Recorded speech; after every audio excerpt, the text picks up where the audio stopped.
Assalamu alaikum doston.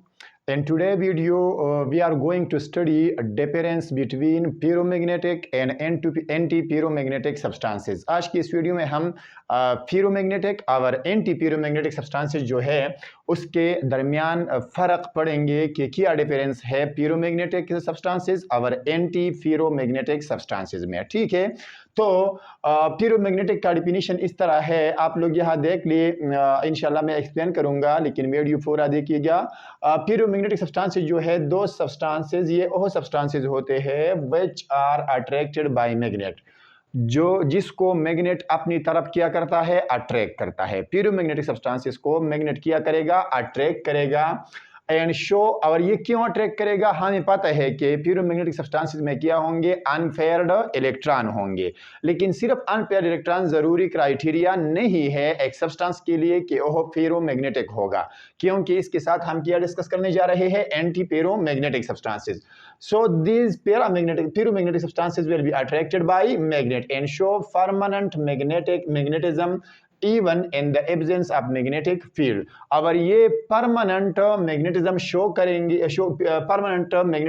करेंगे, अगर हम मैग्नेटिक फील्ड इससे हटा भी दे तो फिर भी ये चीज़ें क्या होंगे, मैग्नेटिक होंगे, यानी मतलब इसमें मैग्नेटिज्म होगी, पर मैग्नेटिक फील्ड हटाने के बाद भी इसमें मैग्नेटिज्म होगी। ठीक है, ferromagnetism arises due to spontaneous alignment of magnetic moments in the same direction.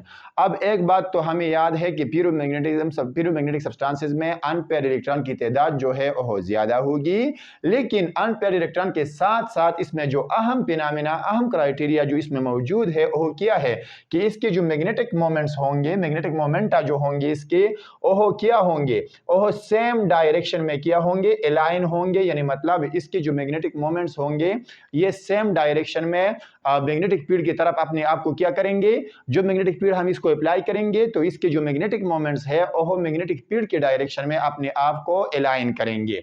इस तरह मैग्नेटिक मोमेंट्स इसमें होंगे, आप लोग देखिएगा ये जो मैग्नेटिक मोमेंट इसके होंगे वो सेम डायरेक्शन में, मतलब सारे के सारे या तो अपवर्ड की तरफ अलाइन होंगे इस तरह, और या इस तरह क्या होंगे, अलाइन होंगे। So all the magnetic moments of ferromagnetic substances will be in parallel direction and they will align themselves in the direction of the applied magnetic field. इसके एग्जांपल्स क्या है, आयरन है, निकल है, कोबाल्ट है और क्रोमियम ऑक्साइड मैंने लिख के है, इसके अलावा और भी है। याद रखिएगा ये जो मैग्नेट हमारे साथ मौजूद होते हैं, मैग्नेट ये ज्यादातर कोबाल्ट और निकल या आयरन से बने होते हैं, या कोबाल्ट से बने होते हैं, या निकल से, या आयरन से बने होते हैं। ठीक है, तो ये तो ferromagnetism हो गया और ये आसान भी था। लेकिन अब एंटी ferromagnetism, आप इसके नाम को देख ली, एंटी का लफ्ज आया है तो ये ferromagnetic की क्या होंगे, खिलाफ होंगे, मतलब ये ferromagnetic नहीं होंगे।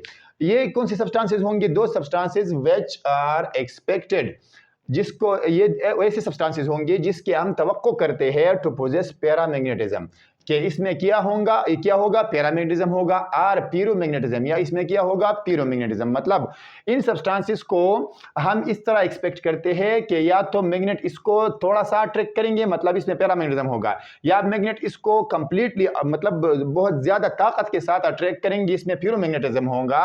और ये एक्सपेक्टेशन हम क्यों करते हैं एंटी ferromagnetic सब्सटेंसेस में, क्योंकि on the basis of unpaired electrons, क्योंकि एंटी ferromagnetism सब्सटेंसेस में अनपेयर्ड इलेक्ट्रॉन मौजूद होते हैं। जब अनपेयर्ड इलेक्ट्रॉन किसी चीज में हो तो हम ये कहते हैं कि ये या तो पैरामैग्नेटिक होगा, और अगर अनपेयर्ड इलेक्ट्रॉन की तादाद ज्यादा होगी तो फिर हम क्या कहते हैं कि ये ferromagnetic है। अब यहाँ पर एक्सेप्शन ये है कि ये चीजें जो है एंटी ferromagnetic सब्सटेंसेस जो है इसमें अनपेयर्ड इलेक्ट्रॉन मौजूद होते हैं, फिर भी ये न पैरामैग्नेटिक होते हैं और न ferromagnetic होते हैं। तो वजह क्या है, क्योंकि but they have zero net magnetic moment, इसके जो मैग्नेटिक मोमेंट होता है वो क्या होता है, जीरो होता है। ओवरऑल जो मैग्नेटिक मोमेंट होता है एटम्स का वो क्या होता है, वो जीरो होता है। आप लोग ये जानिए कि जब हम मैग्नेटिक सब्सटेंस लेते हैं तो हम तो सिर्फ एक एटम नहीं लेते, हम तो एक क्रिस्टल लेते हैं, मतलब एक टुकड़ा लेते हैं। मिसाल के तौर पर आयरन का हम लेते हैं तो हम एक टुकड़ा लेते हैं ना, और एक टुकड़े में बहुत ज्यादा आयरन एटम होते हैं। इसी तरह जब हम एंटी ferromagnetic सब्सटेंस लेते हैं, मिसाल के तौर पर मैंगनीज ऑक्साइड जो है तो ये क्रिस्टलाइन फॉर्म में होगा, और जब हमें क्रिस्टल लेंगे तो उसमें तो बहुत ज़्यादा क्या होंगे, मैंगनीज ऑक्साइड होंगे। तो ये जो मैंगनीज ऑक्साइड है ना, हर एक मैंगनीज ऑक्साइड का अपना एक किया होगा मैग्नेटिक मोमेंट होगा, और मैग्नेटिक मोमेंट किसकी वजह से होगा, due to the presence of unpaired electron. इस मैग्नेटिक मोमेंट को हम क्या कहते हैं, डोमेन भी कहते हैं, मैग्नेटिक डोमेन भी हम इसको कहते हैं। और मैग्नेटिक डोमेन का मतलब क्या है, magnetic domain is the space where the magnetic moment of all the atoms और all the molecules are grouped together. तो यहां पर इस तरह है कि इनका ये जो सारे मतलब मैग्नीज डाइऑक्साइड परस करे मैंने लिए, या जो सारे एटम्स होते हैं एंटी प्यूरोमैग्नेटिक सब्सटेंस के, उन सारों का जब हम मैग्नेटिक मोमेंट्स का सम निकालते हैं तो वो क्या आता है, जीरो आता है। ये जीरो क्यों आता है मैग्नेटिक मोमेंट का सम, क्योंकि it is due to equal number of parallel and anti parallel magnetic momenta. इनके जो मैग्नेटिक मोमेंटा है या इनके जो मैग्नेटिक मोमेंट्स है सेपरेट एटम्स के, जब हम इसको कंबाइन करेंगे या सेपरेट मॉलिक्यूल्स के, या जब हम इसको कंबाइन करेंगे तो इसका जो सम होगा वो क्या आएगा, जीरो आएगा, क्योंकि इनमें पैरेलल और एंटी पैरेलल मैग्नेटिक मोमेंट्स का तादाद जो है वो क्या है, इक्वल है। मतलब ये हुआ कि एंटी प्यूरोमैग्नेटिक सब्सटेंस जो है इसमें न फेरामैग्नेटिज्म होगा और न प्यूरोमैग्नेटिज्म होगा, अगरचे इसमें अनफेयर्ड इलेक्ट्रॉन मौजूद होते हैं।